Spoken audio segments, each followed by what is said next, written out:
Before the great bomber streams, before D-Day, and before Allied armies crossed back into France, Britain launched a raid to steal a machine.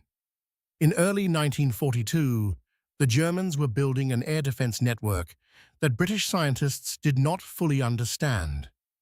One of its most dangerous pieces was the Würzburg radar, a compact tracking set that helped direct night fighters and anti-aircraft guns with far more precision than Britain wanted to face blind. Aerial photographs had revealed one standing near the cliffs at Bruneval on the French coast. The photographs showed enough to frighten people in London, but not enough to answer the real question. How good was the system, and how did it work? That question produced one of the strangest missions of the war. Britain would not just bomb the radar, it would steal parts of it. The plan became Operation Biting, later famous as the Bruneval Raid. Scientists identified exactly what they needed. Intelligence officers studied aerial images. Model makers built scale reproductions of the site. Combined operations and the new airborne forces then shaped a raid around a simple idea that was brutally hard to execute. Paratroopers would drop near the station at night, rush the radar position, remove key components, and then escape by sea from a beach below the cliffs before German forces could trap them. The raid was built around C Company of the 2nd Parachute Battalion, under Major John Frost, supported by specialists, including radar technician Sergeant C.W.H. Cox. British airborne operations were still new, and the margin for error was tiny. The men had to land in darkness, strike fast, and then link up with naval forces off an enemy beach before German troops closed the trap. The raid went in on the night of February 27th to 28th, 1942. Whitley bombers carried the paratroopers across the channel. The drop was not perfect, but it was good enough. Frost's men assembled quickly, moved on the clifftop station, and reached the radar before the defenders could fully organize.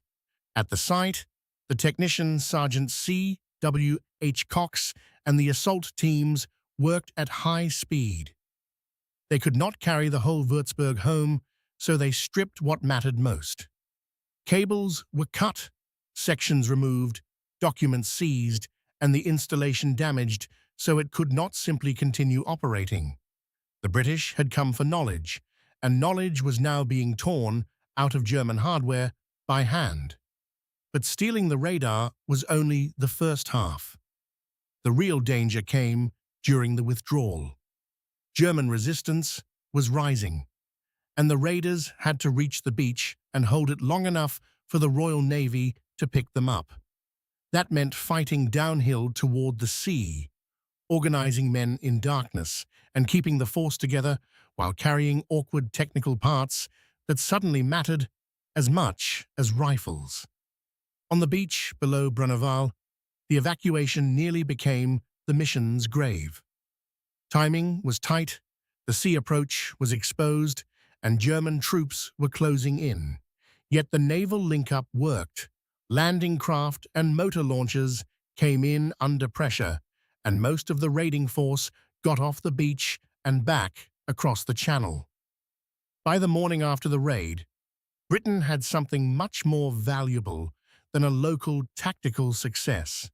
It had real components from a German radar set, backed by first-hand observations from the men who had touched it. Scientists examined the haul and learned critical details about Würzburg's operating characteristics. That intelligence helped Britain refine jamming, countermeasures, and bomber tactics. That is what makes the Bruneval Raid so remarkable. It was a raid to steal understanding. Operation Biting became one of the clearest early examples of scientific intelligence turned into combat action. In a war often remembered for mass destruction, Bruneval stands out for something more precise. For one night in 1942, the most important thing on that beach was not territory or prisoners. It was a handful of radar parts carried down a cliff because they might change the air war.